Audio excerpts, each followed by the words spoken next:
They spoke of it first in whispers. Then it took the media by storm. Password. Scrotum. So be it. Bob Guccione and Penthouse Films International present Caligula. If only all Rome had just one neck.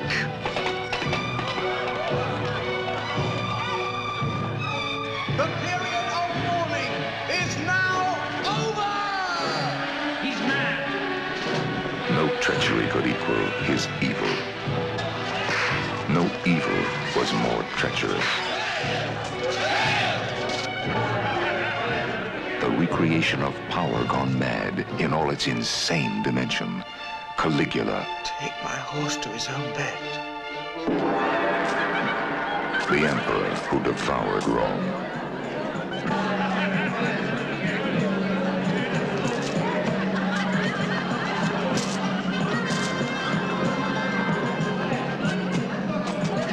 Cruelty for cruelty, lust for lust. A film that tells the truth as no film ever dared. Crawl! I hate them! Malcolm McDowell, Teresa Ann Savoy, Helen Mirren, Peter O'Toole, John Gielgud, in the most controversial film ever made. Caligula. No rumor can match the reality. Hey guys, I'm doing a movie review. I'm Christian. I'm joined by my friend Jason and my friend, who were you again? Hey, my name's Joe. Oh, you're Joe? But for the purposes of this review, I'm Caligula, this is Susonia, and that's Longinus. The movie we want to review is the 1979 pornographic historical drama, Caligula. I want to make clear, since this is technically a porno, if there's anybody watching this video who's under the age of 18, we are not recommending this movie for you. I just want to, make that 100% clear. This is purely an adults-only movie. Just want to give that disclaimer. Caligula tells the story of the rise and fall of Roman Emperor Gaius Germanicus Augustus Caesar, better known in the history books as Caligula. Now, I'll admit I am not an expert on Roman history at all, but based on, some documentaries I've seen and some podcasts I've listened to where they talked about the real-life Caligula, the movie's surprisingly pretty accurate based on what we know about Caligula. The issue is, a lot of what we think we know about Caligula, I think, comes from a book that was written almost a century after Caligula died, called The Lives of the 12 Caesars, by ancient Roman historian Suetonius. Am I saying his name right? Suetonius. A lot of modern historians now say, yeah, Suetonius was full of shit. I would say, a lot of history, especially early Roman imperial history, is written by the Senate, and there were a lot of times where the Senate was diametrically at odds with the emperor and would throw dirt on their name, or would bloat elements of their life to such a preposterous, just a preposterous degree. So, Jason, what do you think of Caligula? The film or the homeboy? The film first, and then we'll talk about the homeboy later. The film, probably, in a way, an absolute favorite. I would say the film is a perfect myth and better than any historical or document job could ever do, and is stronger and more effective. And obviously, you want him now, the tie, literature and evil. If it's boring, you don't care, right? So it's funner, and that's I would say what matters, at least for me. I take the myth as the origin of reality. Okay. And that's who it is. So it's absolutely perfect. He's a big ass thumbs up. Fantastic. All right. What do you think of Caligula? As a person in the historical record? No, the movie. I'm talking about the movie right now. We'll talk about the homeboy later, but the movie Caligula. Mm-hmm. I liked his portrayal. I like him as an anarchic emperor who kind of spat in the face of the Senate, Rome, its people, and its Praetorian Guard. I thought it was very fun to watch. Sometimes it was hard to watch. There were some scenes where I wish it went a different way. But Okay. I enjoyed it. I liked him. I liked the giddiness in a lot of the scenes. There's like some unexpected levity in some scenes that I didn't see coming. Yeah, that's something I want to talk about later. Now, my history with this movie is I first came across this in high school. Like, I found out about it in high school, like, back in, like, 2008, 2009 is when I really started watching YouTube and getting into, like, movie reviews on YouTube, and, like, I discovered there was, like, a whole community of, like, movie reviewers on YouTube, or people talking about their DVD collection videos. Yeah. If you can't tell, some of those videos were, kind of an influence on me, but I noticed, like, I started following YouTubers who would review more extreme kind of movies like Cannibal Holocaust or Men Behind the Sun or Sallow, and I noticed Caligula kind of got mentioned in that grouping. Now, a internet movie critic I follow, Brad Jones, also known as the Cinema Snob, he mentioned this movie a lot, and even mentioned that this is, like, his favorite movie, apparently, and he did an episode as the Cinema Snob on this movie, which is really what got me interested in checking this movie out. I don't think I actually saw the movie until I was, like, 19. I actually got this DVD from Barnes & Noble, of all places. I'm not sure if Barnes & Noble knew what the fuck they were selling. They have some treasures tucked away in that corner. Yes, usually. and I watched it, and I think I liked it, but I was also, like, kind of put off by the graphic sex in the movie, and, like, a few weeks ago I rewatched it, and, honestly, if you look past, like, the hardcore pornography, and if you look past the fact that it's clear a lot of shit was cut out of at least the version that was released in 1979, there's a lot to like about this movie, honestly. Yeah. I think it has some really good performances, especially from Malcolm McDowell as Caligula. Like, I would hold, like, his performance as Caligula in this movie right up there with his performance as Alex in A Clockwork Orange. Like, I think it's one of his best performances, honestly. Well, I think it's like one of the things where, and that's why I say it's like the myth, right? And all the things that it takes to vortex or cycle around the myth would be the artworks and shit like that, right? So, with this, like, if I think Caligula, aside from a couple stone carvings, that voice is going to be his, right? Like, from this movie. The actions are going to be his. It's all that, right? And if something was strong enough to do that, then it's perfect. It's like, with, like, the movie Kill Your Darlings, right? Like, I see, like, the actor in that who's Harry Potter as Allen Ginsberg forever now, because it was so perfect of an act, right? But also James Franco did it in another movie. Okay. He was good too. And then, like, the dude that's in that as William Burroughs, it's like, okay, that's who that is now, right? Like, Stephen Fry as Oscar Wilde, right? Like, such a great job. And when, like, it's like, you think about it, or, like, to the fact that, like, Homeboy was, like, such a great, like, Tony Stark, that's, like, that is literally who it is now, you know? Where, and that's why I think, like, the myth thing is so fantastic. But, like, you spoke of, like, the pornography and stuff in the movie, and I don't think it was gratuitous at all. I think it's actually extremely well placed, and seeing it where it's not there, it's actually, like, intelligent in the older version of the movie. Yeah. But then again, also, like, it's interesting that you said, like, you know, found this stuff, like, around, like, 2008 and everything, and, like, it was lumped in with, like, all the other, like, extreme movie shits, and, like, that's also how I got it as well. Like, either I saw it before I was, like, friends with, like, my old best friend, or he told me about it, and then we just went back and forth. But, like, there was also around the time where it was like, oh, watch Cannibal Holocaust, watch this, watch that. I think I saw Salo before that, though. I don't know how. But, like, but then it was also at the same time, I was like, oh, like, watch August Underground, watch, like, Guinea Pig and stuff, and, like, compared to that, this is like, this is a pleasant movie, you know? I wanted to interject and say, like, I found this movie nestled in between, like, a lot of faux snuff, a lot of, like, French Extremity when I was, like, younger on YouTube. Like, I watched Horrible Reviews for a while, a Dutch YouTuber, amazing YouTuber, and I would watch a lot of his disturbing, like, breakdowns and stuff. And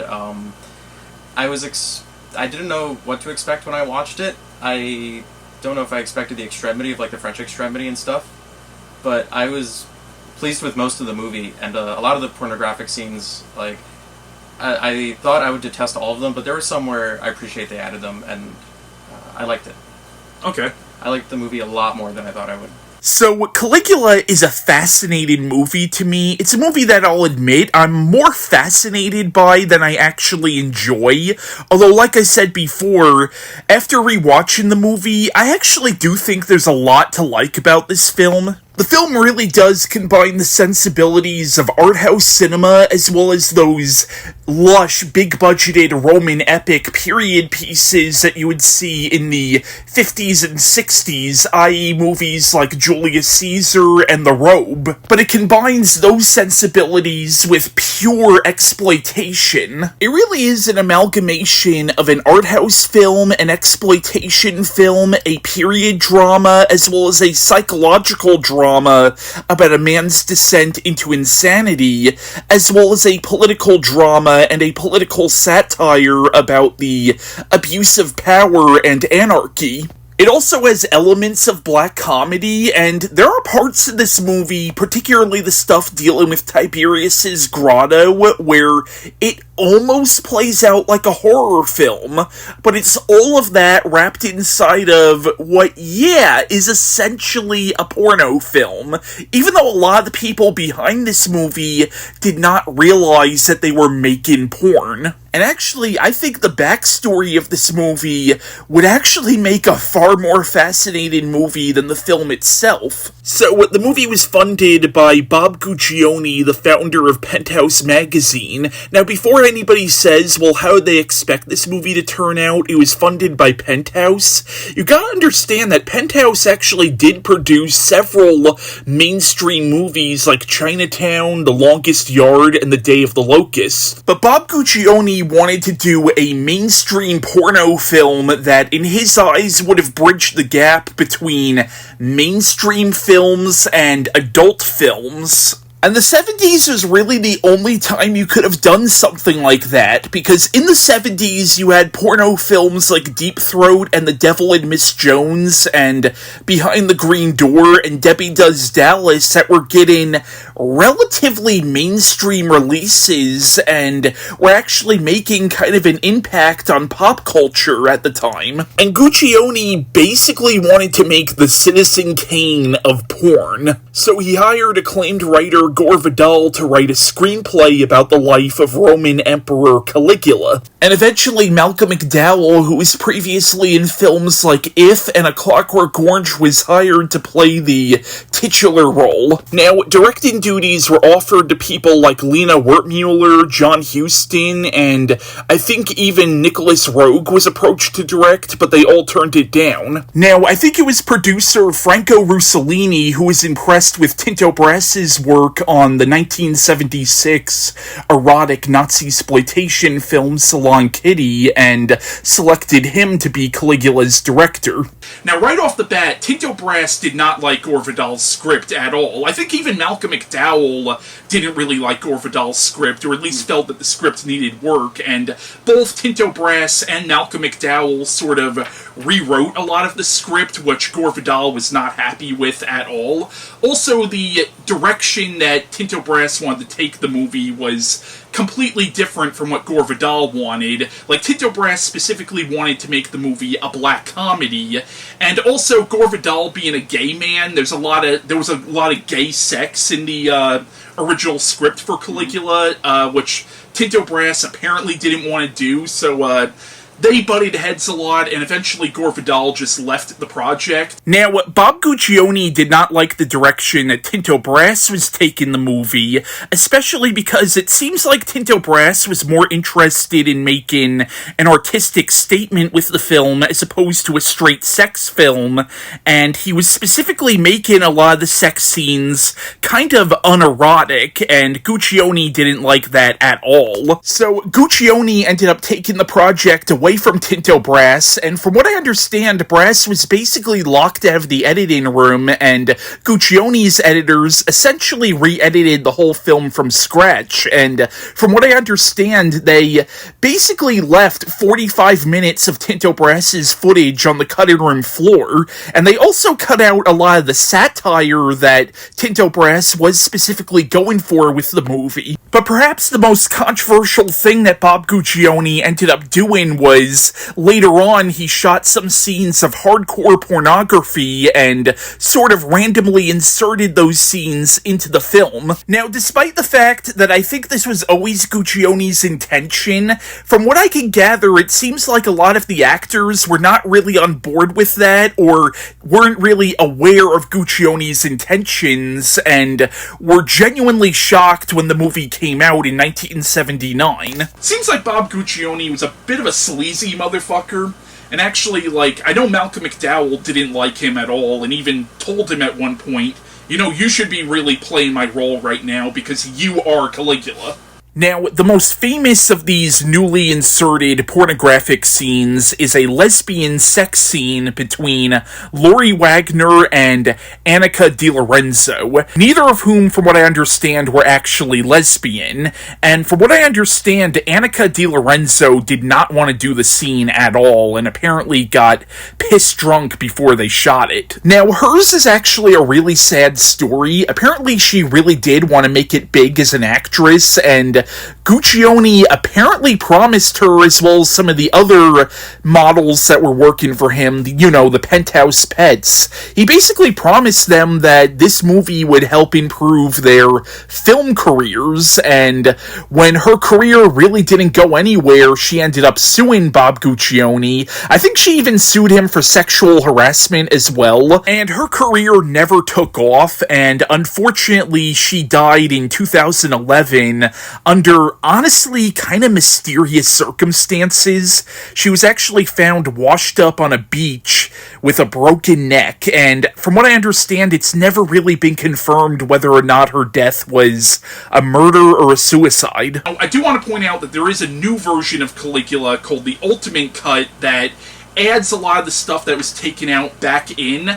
We're going to save our discussion on the Ultimate Cut for a little bit later, but I want to point out that the Ultimate Cut of Caligula, even that's not really what Tinto Brass initially wanted. But yeah, that's just sort of the history of this film. This movie had a very, very troubled production. Now, before we continue on, I just want to cut to a very, very special guest.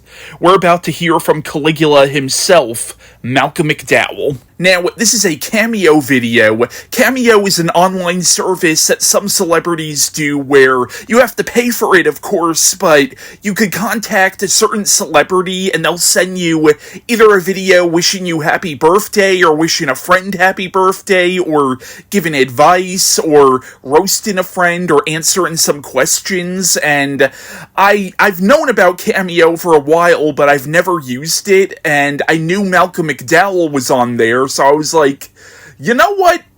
Fuck it.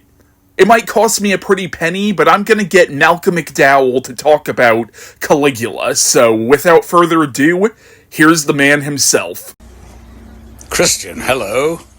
Oh my God, so many questions. But yes, thank you for being inquisitive about Caligula. I got involved with it because Gore Vidal, who had written the original screenplay, which was actually titled Gore Vidal's Caligula, he called me. He got my number, I don't know where from, and he asked me to go to lunch with him, which I did, of course. He was a literary master, written some really interesting books, historical novels and the like. So when he asked me if I would play Caligula, of course, I was delighted. I thought it would be an extraordinary experience. That was the least of it. Unfortunately, the money behind it was this man, Bob Guccione, was not a very honest man. And, he was actually a really disgraceful human being in my book. Well, even his children didn't like him. He kind of cheated us all. He just made a pornographic movie because he owned it, so he had the final cut.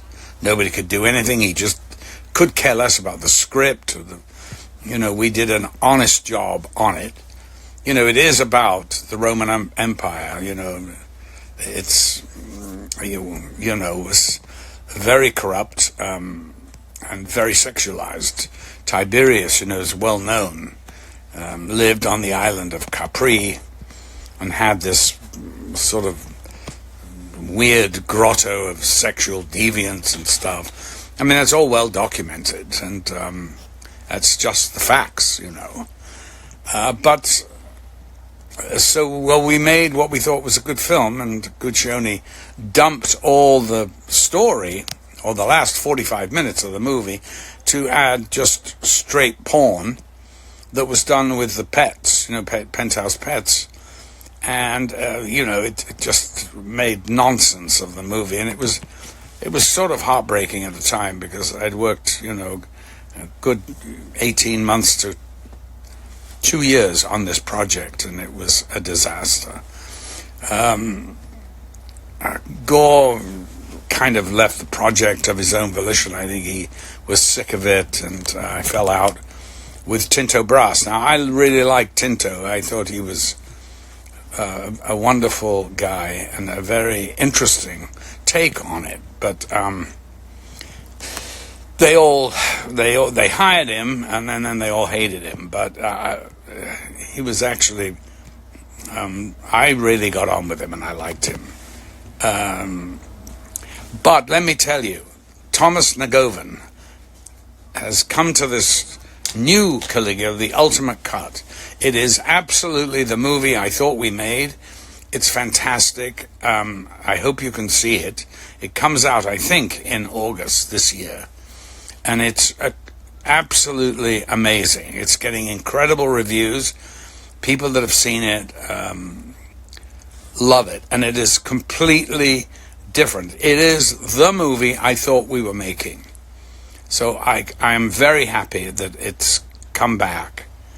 And, it's really, it's beautifully edited. It's a little long, but, it's a Roman epic. They've changed the music, which I thought was a good thing.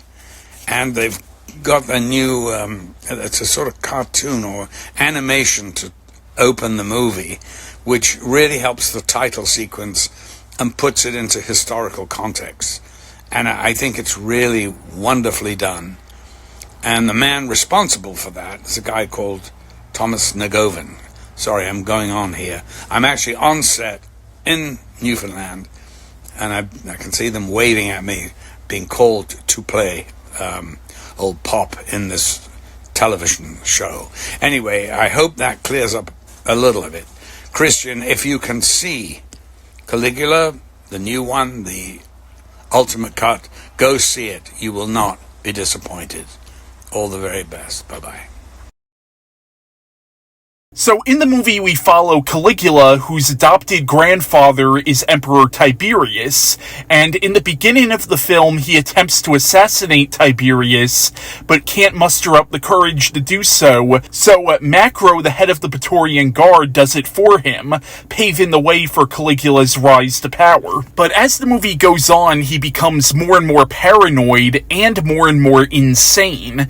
This insanity only gets worse after the death of his sister. But Caligula, sick of the hypocrisy of the Roman Senate, seemingly wants to tear the whole Roman political system apart from the inside out. But throughout the film, he's continuously pushing the buttons of these politicians and senators, basically trying to provoke them into doing something about him. And throughout the film, he flaunts his power in these people's faces, ultimately culminating in his eventual assassination. Besides Malcolm McDowell as Caligula, you had Peter O'Toole as Emperor Tiberius. You had Sir John Gielgud as Nerva, who is Tiberius's, advisor or something? His advisor.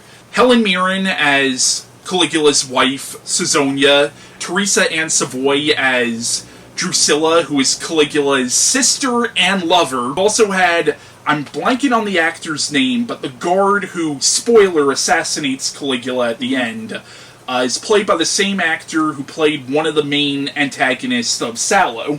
So what do we all think of, like, the acting in the movie and, like, the characterization? I would love to love Drusilla more. I think seeing her in a clear light in the new one was like, what's going on here? But also, what did you have against her?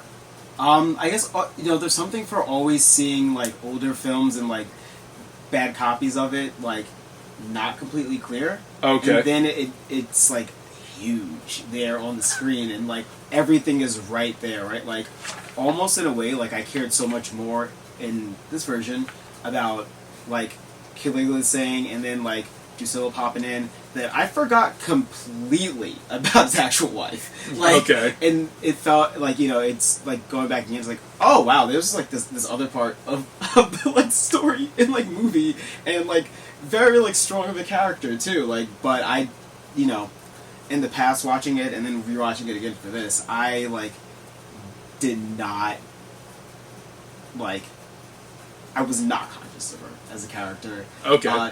Until seeing it on the bigger screen, did not really even notice, like, the dude from Sallow at all, like, just things like that.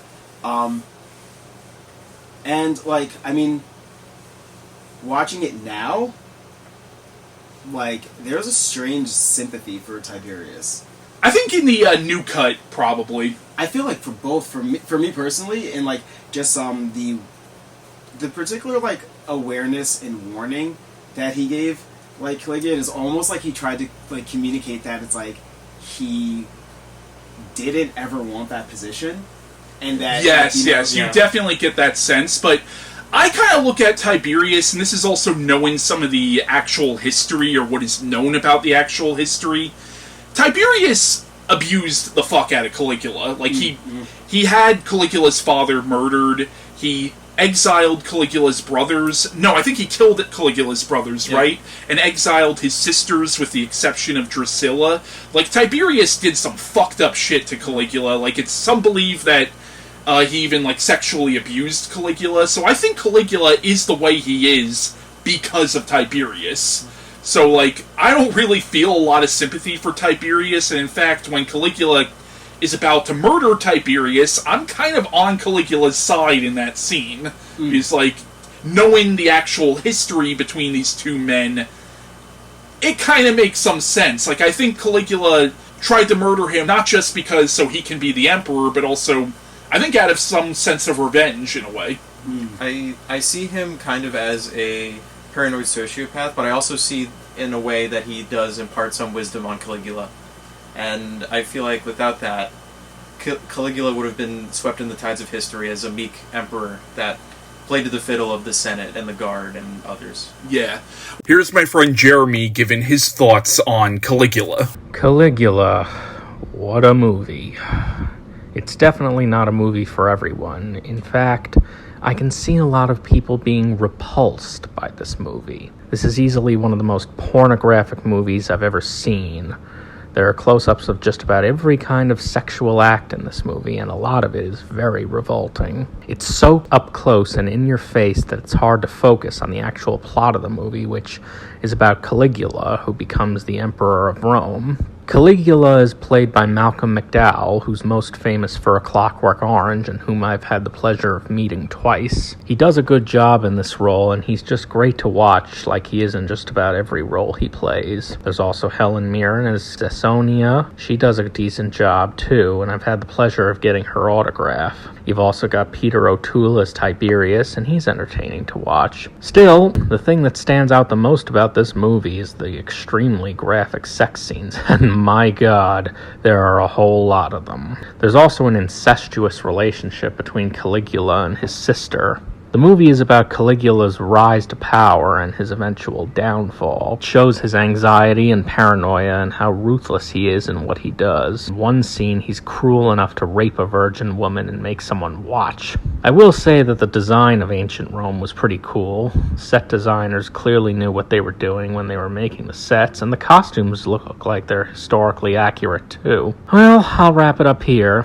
If you've got a strong stomach, I'd say give this movie a watch, but I know that I won't be watching it again anytime soon. Well, something I think is fascinating about this movie, and honestly, both cuts of the movie, is there's this whole discussion of fate in the movie. In the beginning, when you see Tiberius with Caligula and Caligula's cousin Dromellus, I think is his name.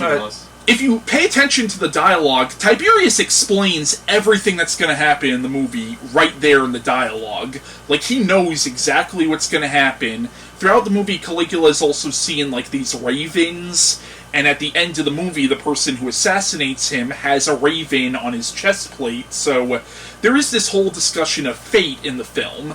And also this whole idea that, almost like when Tiberius died, it passed something onto Caligula, like this insanity or this evil onto Caligula. At least that's how I'm reading their relationship in the film. I saw it as a chaotic burden. Like, the burden of the latent insanity that comes with being the emperor of a bloated Rome. Okay. So what do we think of Helen Mirren as Caesonia, his wife? I did not process her at all in the past, and now, yes. Actually processing. It was, like, weird. Almost in a way, I felt it was like... I was like, why are you, like, chilling with her when it's clearly, like, Drusilla's the most important thing? There also was a moment where I was like... Because Drusilla's his sister, man, and at least Helen Mirren's character, Caesonia, is not his sister. Okay, so, look, alright, so the thing, right, for part of nationality, one of the things aspect is religion. They practice the religions of Egypt. So technically they were Egyptian in spirit, just not in Rome, which it goes to a specific thing that they did that I think they kind of messed up in the newer version of the film by taking out a very, very strong, like, the movie, the older ones, like, there's such a, like, insane religious current in, like, that film, and I feel like they just, like, they cut its head off completely in the newer version. Okay, yeah, we'll talk about that more when we really dig into the newer version, but, yeah, I can somewhat see what you're saying. You know what? I would say maybe, was it Caesonia, right? That's his wife, Drusilla's his sister. I think maybe she could have been a little bit either jealous or just, like, in a particular hierarchy space to Drusilla, because I think there's a very specific moment, aside from when they're having, like, the rite for Isis, that Isis actually embodies Drusilla. And it's the moment when she dies, right? If you notice throughout the entire film, Caligula is always giving, like, an offering of incense or praying to Isis, right? And the statue's always there. So, constantly putting that attention, energy, whatever, to the statue, it's within it. When Drusilla dies, he smashes it, right? So you smash the icon or the object, that releases all of the energy. Drusilla's body's technically empty from her soul, so Isis goes into it, because at that moment, Caligula goes and he's, like, touching her body, and he's touching her body, he starts at the feet, up to her ass, turns it back, flips around, right? So it's almost like this thing of, like, bringing it from the absolute baseness all the way back up, and it, like, almost mimics, like, the crucifixion and resurrection, but, like, because of his direction, he's, like, symbolically placing Isis within Drusilla, so she lives in this sense forever, which gets interesting when he's like, what was it, like, spare her and take me, right? Yeah. Which she was spared, you know? She was spared from an assassination attempt in the end. Which I think he kind of does for his homeboy at the beginning, right? Like, his homeboy that kills, Tiberius, right? Like, because I wonder, like, when they make the promise over fire, like, it didn't really seem like either of the versions of the movies really, like, dove into what they were deep discussing with that promise and vow. Like, was it just to be completely loyal? Yeah, I think that was just, he promised loyalty to Caligula, which, you know, that was, like, a moment that kind of made me hate Caligula, because it's like, this guy killed Tiberius for you, basically made you what you are, and you betrayed the guy and had him killed. To me, that showed how ruthless Caligula was, but then you could also argue that maybe Macro would have eventually assassinated Caligula anyway. I didn't think of it in that part that he would have assassinated him. That's interesting. Like, I let this last one just me completely believe Caligula, 100%. And I was like, oh, like, he saved him from all the other shit that's gonna happen by by sacrificing him. But like I was telling Joe before, like watching before Gamers, like I took this entire film as the myth origin. So like anything else doesn't like. It's like I'm not believing history at this moment. You know what I mean? Okay. But I think he spared him. Joe, what do you think? I'd say it's interesting. I can't really tell Caligula's intent with that. To me, I read it as he did away with Tiberius, but his advice stuck, and he killed Macro, because it made it seem like a bit of Tiberius's advice to Caligula, like, hit him. Like, he felt it. Yeah. And the paranoia, like seeded itself in him before it grew. I think, like, you know, fate or inevitable, like, he kind of seemed like this, acceleration thing for the entire movie, but not in the sense of, like, do it, but in the thing of, like, not trying to stop the thing that's gonna happen regardless, you know? Like, he's not trying to put it off and, you know, make it wait for ever, right? He didn't try to, like, last forever. It's like, just go for it. You know, this is gonna be it, do it, you know? Like, I guess this odd acceptance, which then that, like, reflected his relationship with the Senate, right? And, like, where it's, like, almost like he's going mad. But, like, was he going mad? Or was it, like, a reflection of, like, the Senate not actually having anything? You know what I mean? Like, going on, so it's, like, a void there. Yeah. And there were times where Tiberius jokes to Caligula and says, "We're in a republic." And then Caligula repeats, like, "We're in a republic now," and the empire is the farthest it could be at that time. The Senate was a rich men's club. Yeah, patrons. And that's a big thing with this movie, is, like, Caligula in the movie is simultaneously sort of the protagonist and the antagonist of the film, and is simultaneously, like, he is evil in the movie, he is a tyrant, but at the same time, he's also kind of exposing the hypocrisy of the Senate. Because, like, at this point, Rome was not a democracy at all, but the Senate tried to, like, create this illusion that it was a democracy. Caligula comes in and completely shatters that delusion. The big thing is, Caligula notices the Senate, they're all in it for themselves. They're not actually out there to help the people. And Caligula is kind of, even though he is a tyrant, he's also kind of disgusted by this too, that they don't try to stop him until he specifically starts fucking with their shit. Yeah. Yep. And, like, the whole movie, and I think Tinto Brass even said this, because from what I understand about Tinto Brass, he actually does identify as an anarchist, and he basically wanted the whole movie to be like an anarchy play. Like, he wanted Caligula to basically be the ultimate anarchist, just eating the system from the inside out. Speaking of, like, I'm not going to use acceleration the same way you did, but there is, like, an aspect of this movie that I appreciate, and, like, how it portrays Rome, where, like, before I knew anything about Rome or Caligula, like, I would just, like, go into it and see this, and I'm like, oh, this is the decadence of a late-stage empire rotting, and, like, he was the third empire of Western Rome out of 72.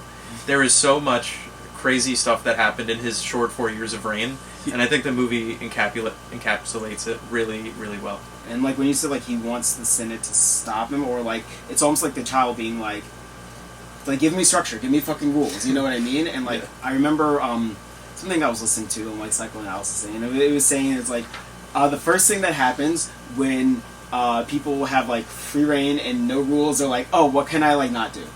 You know? We're immediately gonna look for the limit, right? Because then we think that you cross it, and then there's a whole thing of transgression, blah, blah, blah, but we also want the repercussions or the punishment, because then that lets us know that there's an immediate effect, or, like, to the things we do. You know, like, there's immediate response, right? Like, you hit something, and it makes a dent, right?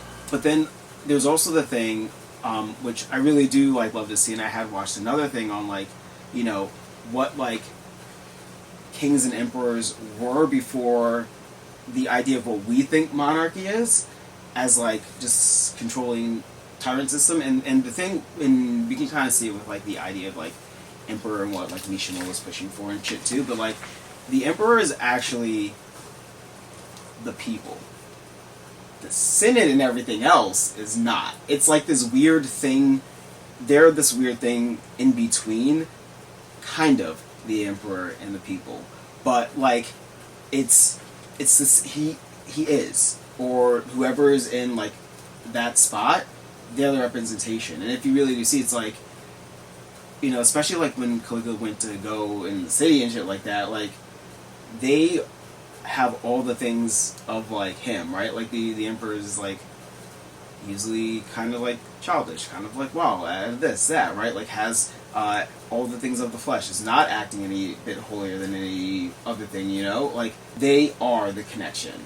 And it's fascinating because when Caligula goes all the way, in my mind, he's going to the bottom of the underground, right? When he gets dumped in the kind of the jail holding thing. Yeah. And it took at that point the symbolic king of that, after he literally gave the dude his he brought the ring of power symbolically and literally back to the people in the film, right? Yes. And they brought him back up. Not to get ahead of ourselves, but in the new version, because this was cut out of the old version, the new version, you see when the giant realizes, oh, holy shit, this guy I was just messing with is the emperor.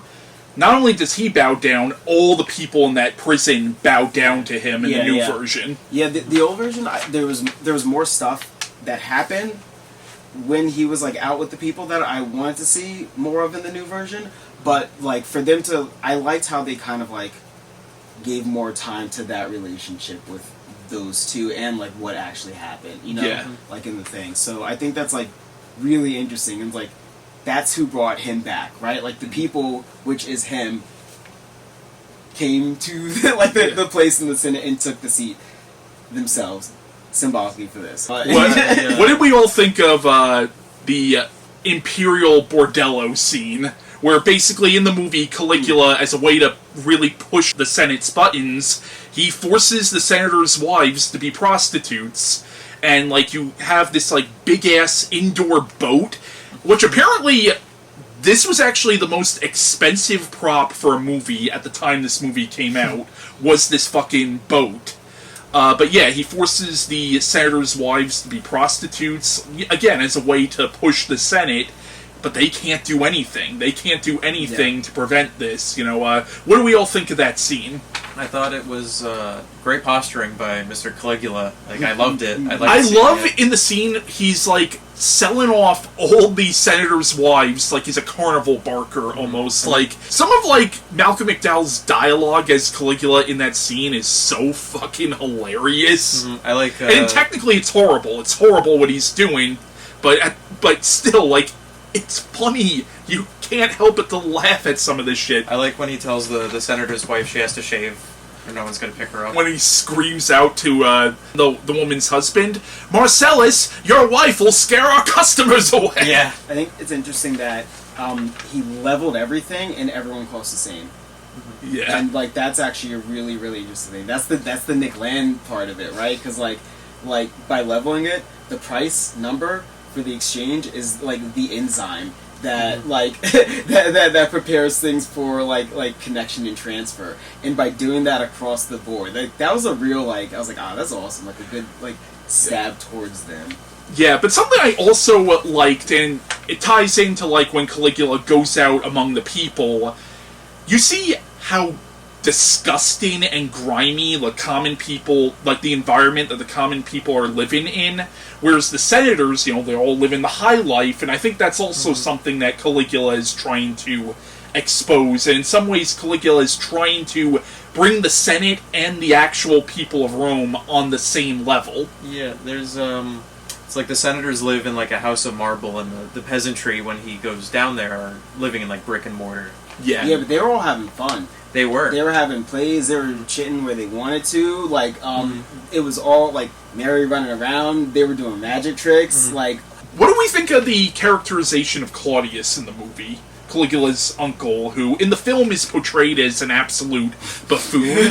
Now, from what I understand about the actual history of Claudius, in real life, people thought Claudius was a fucking idiot. But then, like, when he became emperor, he surprised the fuck out of everybody when he turned out to actually be a pretty good emperor, and there are some historians who believe that Claudius was specifically playing the fool so people would underestimate him, and so he wouldn't be, like, marked for assassination. But what we think of his characterization in this movie, where he really does seem like a complete fucking moron throughout the whole thing. He's a very giggly guy. I like how he always is rolling dice continuously, even no matter where it is, at someone's deathbed. I also got the implication that he's definitely supposed to be gay in this movie. I remember watching like a Caligula documentary, a few of them. I think the person that, like, she's like a historian, I think her name is Mary something. But pretty sure she said, like, he did like to, like, dress up, but, like, that really, it's like, up until, like, recent, like, even, like, if you're a child, they dress you up as a girl, right? Like, so there's that, but I know she said that, like, he was actually, like, pretty competent. Like, when, you know, he was emperor, he just drooled. He had a stutter. Another thing I want to bring up is just the look of the movie. Something I really do appreciate about this movie, you notice a lot of other movies about the Roman Empire, or a lot of these other period dramas, they kind of glorify it. They make it look way more beautiful than it probably actually was. This movie, I honestly find this movie to be kind of, like, it's beautiful, the sets are beautiful, but it's also kind of scuzzy looking too, and maybe that's just because of all the gratuitous sex that you see happening in the film, but it just feels very grimy and very, like, again, very scuzzy looking, and that's something I appreciate just about the visuals of this movie, is that they don't, it doesn't seem like they're glorifying what the Roman Empire was actually like. They might be exaggerating some things, but they don't seem to be glorifying it. I definitely got the impression it smells a lot worse than it looks. Now, before we talk about the ultimate cut of Caligula, I just want to touch on other pop culture portrayals of this character that actually predate this movie. Like, you have Jay Robinson's portrayal of Caligula in The Robe, and then you have John Hurt's portrayal of Caligula in the miniseries I, Claudius. But after this movie, the Italians produced a whole series of knockoffs and cash-ins on this film. Now, yes, Caligula was a real guy, so you can't necessarily say every movie about Caligula that's come after this film is a ripoff of this movie, but let's be real, a lot of these Italian-produced Caligula movies basically were Caligula knockoffs. Like, they were specifically cashing in on the Bob Guccione / Tinto Brass film. Like, you had Joe D'Amato's Caligula, The Untold Story, also known as The Emperor Caligula. Bruno Mattei did his own Caligula knockoff called Caligula Messalina. He also did a movie about the life of Nero that goes by the alternate title Caligula Reincarnated as Nero. There was also a comedy that was actually shot on the leftover sets of Caligula called Messalina, which actually starred Annika Di Lorenzo as Messalina, one of the wives of Claudius, and this movie is sometimes called Caligula 2. There's another movie called Caligula's Slaves, which is sometimes called Caligula 3. There was also a Nazi-sploitation film that actually came out before Caligula called Gestapo's Last Orgy, but after Caligula came out, it was retitled Caligula Reincarnated as Hitler. There was also a novelization of Caligula, which was actually titled Gore Vidal's Caligula, because Gore Vidal wrote the original screenplay. Despite that, the novelization was actually written by William Howard. Now, this probably wasn't inspired by the movie Caligula, but I know Caligula has also appeared as a villain on Xena Warrior Princess. Now, around 2005 or 2006, you had kind of a trailer for a fake remake of Caligula, and you actually had Helen Mirren show up in this, although I don't think she was playing Caesonia again. You also had Mila Jovovich show up in the trailer, as well as Gerard Butler and Benicio del Toro as Macro. and Courtney Love actually played Caligula. Now, supposedly Leonardo DiCaprio actually watched this movie in preparation for his role in Martin Scorsese's Wolf of Wall Street. Now, I mentioned earlier in this video how one of the people who got me interested in checking this movie out was internet movie critic Brad Jones, also known as the Cinema Snob, and I knew he was on Cameo as well, so I was like, you know what? Fuck it. I already got Malcolm McDowell. Might as well get Brad Jones, because I know this movie is, like, very influential to him, and yeah, I'll be lying if I said Brad Jones wasn't a huge influence on my YouTube channel, so yeah, without further ado, here is Brad Jones, also known as the Cinema Snob, giving his thoughts on Caligula.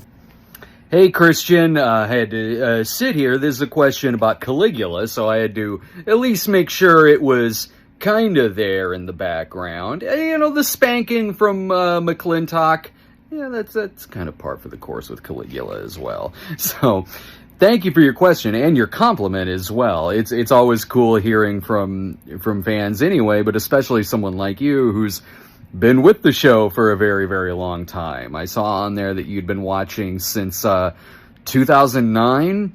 I want to say that was around the floor season. The floor season might have been 2008, but maybe I was still doing some in 2009.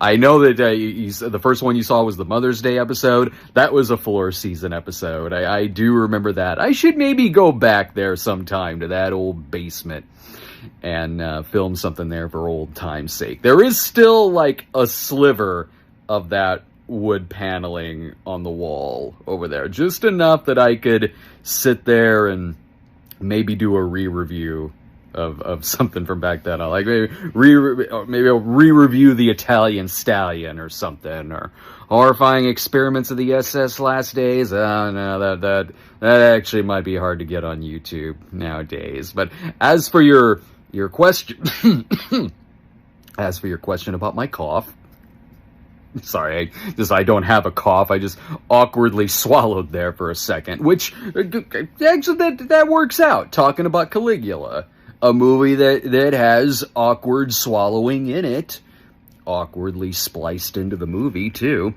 So how I first came across Caligula, I honestly forget how I first heard of it, because it was one of those movies that, well before we saw it, we'd heard whispers of it, kind of like they say in the trailer. Like at the beginning of the trailer, they spoke of it first in whispers. It's kind of true. Like when we were kids, we would maybe hear a passing reference from our parents, or maybe some people we knew who were older.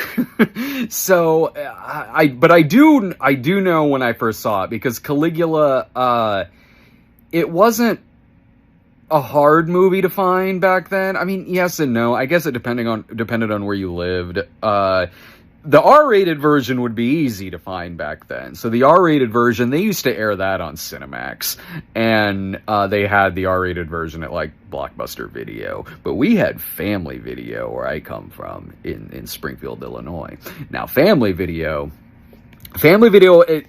it may be called Family Video, but that's just because the store is family owned. I mean, yeah, they had family movies in there because they had all kinds of movies in there, and I mean all kinds of movies. They had a porn section, but the softcore movies, were in with the other movies, but they would be on the top shelf. And Family Video, they were all alphabetized when you went in there. They weren't separated by genre, except the porn section and the kids section too. But those two sections weren't next to each other. And so if you wanted, like, you know, Bikini Car Wash Company, it'd be in the B's, but it'd be on the top shelf, and it'd have a sticker that said must be 18 to rent. But Caligula was in the porn section because they had the uncut version. They had the uncut version on VHS. And, you know, it I'm not even joking. It was like the Old West saloon doors to go back to the porn section. And they had both Caligula and Caligula reincarnated as Nero. Or no, sorry. I'm messing up my Caligula exploitation movies. Caligula reincarnated as Hitler. They had that one. I did a snob episode on that one too, under the title of Gestapo's Last Orgy. Because the movie has absolutely nothing to do with Caligula. Caligula is not even mentioned in the movie. But I might have rented them. No, I didn't rent them at the same time. I just rented Caligula. I wasn't ready for him. I hadn't seen Caligula yet, so I wasn't ready to see him reincarnated as Hitler. Little did I know that does not happen in Caligula reincarnated as Hitler. And so when I saw it, I also taped myself a copy of it. And even when I got it on DVD, because it came out on DVD like in 99 or 2000, and it's got that really cool making of thing on there. And so I would also like burn off a VHS copy of that. And in high school, I was like, you know, there were like pot dealers and stuff like that in high school. I was the Caligula dealer. You want to see Caligula? You want to see stomach ass man? You want to see lesbians, blowjobs, and learn something about Roman history? You come to me. I'll loan you a copy of Caligula. So there was something, I don't know, there was something about the movie that spoke to me, because it really is the only movie of its kind. This big, ambitious Roman epic, the Shakespearean actors in it, but wanting to combine elements of that with a porno film, and also emphasizing not just sex of how this movie depicts the pagan Rome era, but the unsexiness of it too. Because, you know, you can tell the stuff in the movie that's inserted by Guccione, because it's the stuff that is kind of supposed to look sexy, like the blowjob or the lesbian scene. The Tinto Brass stuff you can tell, because that's the stuff that, like, you're looking at that going, like, that kind of looks like what an orgy then maybe would look like, which is, like, really sweaty looking. Like, you can, it probably stinks in there. And I'm not even talking about the bull that's just standing there, that I'm sure is shit everywhere. There's a swan there too. Various animals probably not knowing what's going on, because they don't know about Roman political hierarchy. So the movie was, for me, kind of a perfect movie in terms of what my taste is. Combining so many things, all out exploitation, like being original with the violence and not giving a shit about what kinds of sex with what kinds of instruments they're showing. So sure, the shock value spoke to me, but also combining that with other things I love, which are Roman epics. I do love big Roman epics and other historical epics and all of that, especially Roman stuff. I also grew up with I, Claudius, and all the Roman epics of the 50s and 60s. And I love over-the-top, hammy acting. Especially if some of the actors might be kind of on something when they're doing it. Like O'Toole, like I hear, is like off-screen was like chain-smoking marijuana cigarettes or something. And he's kind of got a drunk face a few times in it. Like all of this total hammy, over-the-top acting in this Roman epic with this sex and violence thrown in there, and also being this political satire about unlimited power and excess, and even the togas that they're wearing that are like kind of mesh to show that just everything was sort of trying to be sexual. Even stuff to this day that I'll just notice new things in the background where I'll be like, oh, there's a tiny pole back there with a big dick on it. You know, it gives me something new every time I watch it. And there's a lot of different, you know, movies and directors that inspired the kinds of movies that I make. If you saw some of the movies that I had made, you know, you'll see like a bit of Roger Watkins in my movie Cheap. You can see a bit of like, you know, Vice Squad and Angel and Abel Ferrara type stuff in a movie I did called Midnight Heat. Some like Godfrey Ho type stuff in Hooker with a Heart of Gold. Then I have my comedy, Game Boys, which is kind of Kevin Smithy. But when I was making short films in high school and junior high, it really was kind of Caligula that was inspiring a lot of it. Not that they were porn or had nudity or anything like that, but it was, I was young. I was doing a lot of stuff just for shock value sake. So it was a lot of that. So because of that, I have a Caligula reference in like everything I do, from a poster to the soundtrack. Well, that's another thing. I love disco-y type stuff. And the soundtrack album has a disco cover of the theme song. It's not in the movie, but it's in it's on the album. I've had that in the movie, the novelization. I got a lot of memorabilia of it. But I'm running out the clock here. They give us a 10-minute limit, but I hope you can take what I told you and assemble some very good footage out of it. I love talking about Caligula. And thanks so much for the question. So, in 2023, you had Caligula: The Ultimate Cut. It was released to film festivals in 2023, but didn't get an official release until this year, 2024. Now, me, Joe, and Jason actually got to see this movie at a theater in Manhattan last week. And basically what this is it's an attempt to restore Caligula. Like, it puts back in a lot of the footage that Bob Guccione initially cut out of the 1979 version.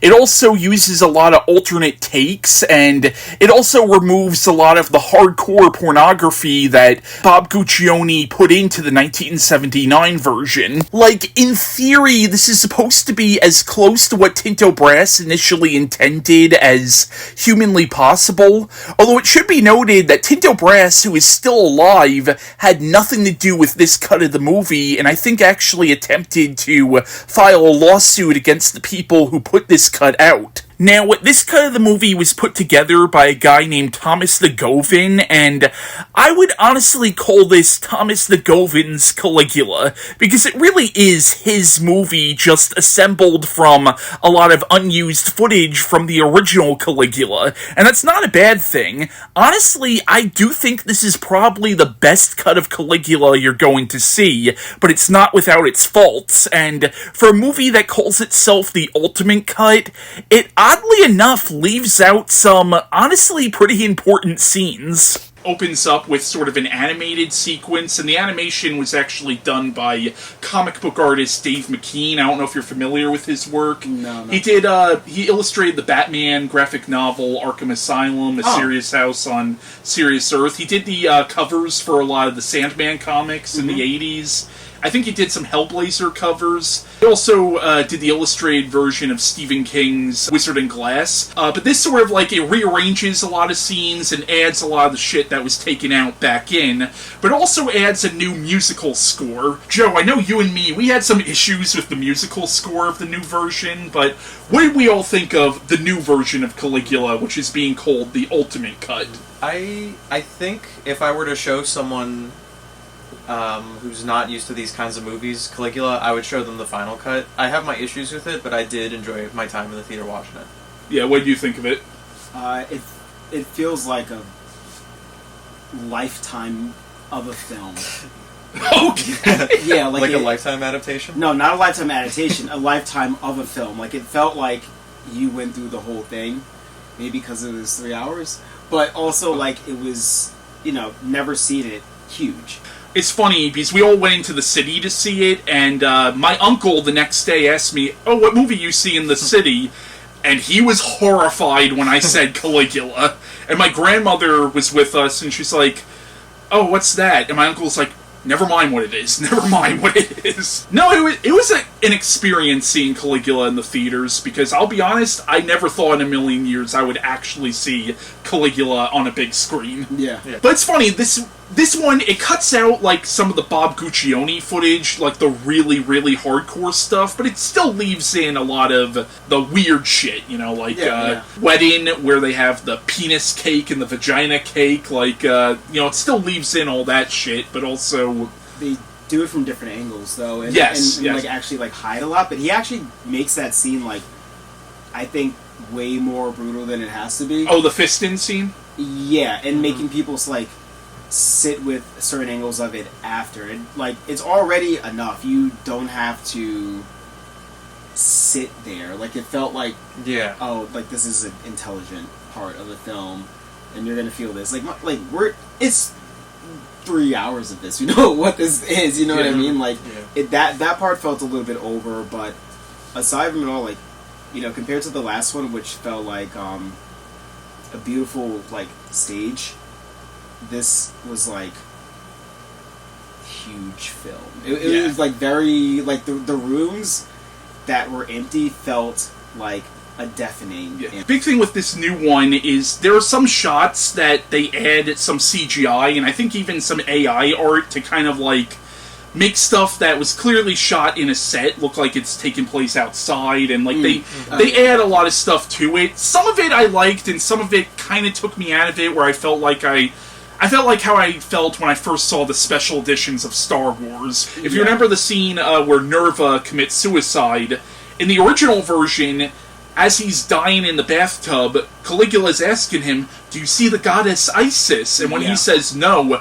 Caligula drowns him. That scene's not in here. You do see Nerva killing himself, but in this you just kind of assume, oh, I guess he just bled to death. You don't see Caligula drowned in the fucker. Yeah, I don't know like what their obsession was with this one of trying to make Caligula seem godless, which is weird. And like they even like say it at one point, like they're like, oh, he's like against the gods, blah blah. It's like, no, he's just not the Roman ones. The scene where he's smashing the statues of the gods, screaming, "You don't exist," which personally I thought was a great scene. Yeah, I don't think he's godless because he constantly deifies himself. He has that speech multiple times through the movie of like, he will be around until the last star falls out of the sky. But at the same time, I think he also knows it's bullshit. He knows it's bullshit. So. I don't think so at all, because I think he's very, very, very strong, like theist throughout the entire thing. I mean, even for you know, understanding that it's like, because I think he does mention like he's in the flesh, right? But like he knows that that's not forever. And even for the last point, like for them to be doing the like a reenactment or a ritual of like Osiris and everything, like throughout the entire thing, I think he's aware of it. I think he's making fun of people thinking that he specifically is, but like it's like, you know, it's like somebody getting obsessed with like a preacher and thinking that the preacher is God. Yeah. But like that's not it, you know? You alluded to this before, how this version of the film, you have a lot more scenes between Caligula and the Giant, and this really does flesh out the character of the Giant, and what I like about this is, like, you get a sense that the Giant, not counting Caesarea, and not counting his sister Drusilla before she dies, the Giant is his only true friend. I feel like the Giant, even though he does kind of abuse the Giant in some scenes, I feel like the Giant is the only one who he truly respects out of anybody else in the movie. I would say the two of them are the only people. Like, they're the ones that, like, aren't the Senate. Yeah. So they are actually the people, right? Like, so I fucking love this scene as I think it's before Caligula is like explaining what he's going to do with the Imperial Bordello, but like him, Caesarea, and the Giant are all dancing that jig around in a circle. Well, it's the new march. Yeah, they're the new march for the Praetorian Guard, which is that's why that next scene is so fucking perfect, because like, and they cut out the line where they were like, oh, what do you like small boys? And he's like, no, I like big ones. And they showed the guards, which they put together, and then to have the guards like go around the boat doing that, the guards at that point as one became the water for the boat. You know what I mean? And that's why it's like, certain things I get why you cut them out, but like, no, they did something very, very like specific there. I love the placement of the Praetorian and Palace guards in this movie. Like, every scene that, no matter how hectic or crazy, there's always a steadfast guard just holding a spear in the corner. Face emotionless, and I loved the presence of authority in everything. Well, something I want to point out about this version is they add a lot more character development for Longinus, and a lot more character development for, I'm blanking on the name of the guard who assassinates him, the one who's the guy from Sallow. I'm blanking on the character's name, but they add so much more characterization to the character in this one, which is why I do think this is probably the better version of Caligula compared to the old one. But I have some issues with this version. One is the music. Yeah. There's a lot of areas where the music was not needed. Like the scene where Caligula is about to kill Tiberius. They add that music in, and it's like, the music is telling me how I should feel right now, and it's like, no, don't do that, you know? It's weird to explain the music to myself internally as I was watching it. Like, I appreciated some of it, and I liked the little touches, but at times I got the feeling it was added with a very modern sensibility to how people... I feel like the movie is edited more like a modern film, too. Yeah, there's a lot more thunderous drumming than there are pan flutes, for lack of a better word, in a lot of the music, and the music's less, like, diegetic. It doesn't feel like it's actually happening there. It feels overlaid. Yes, but there's one scene in the movie where I think the music worked perfectly, and it's that scene, it's right before Caligula gets assassinated. It's a new scene that's added for the film. Caligula's just in that white temple, and he's just staring into nothingness, and you just see his giant, like, sort of in the background, who's, like, mimicking Caligula's moves.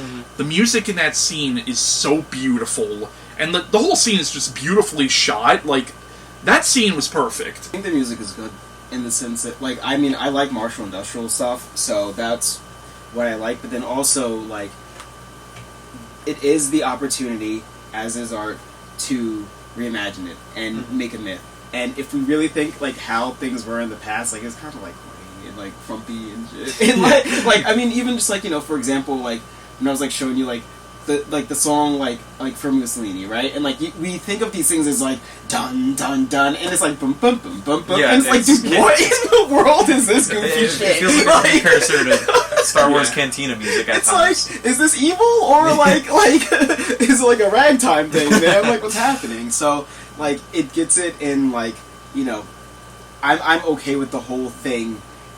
Like, I want the aesthetic to be a full aesthetic, right? Like, I will let the historical parts go to the side and give me this thing, because there's never going to be another experience of it as, like, this. You know what I mean? And that does give the opportunity with the creation of, like, a piece to have the obsessive eye, right? And, like, that's why why I would be okay with it. I do think with some of the scenes that are put back in, I think had those scenes come out back in '79, this movie would have a very different reputation.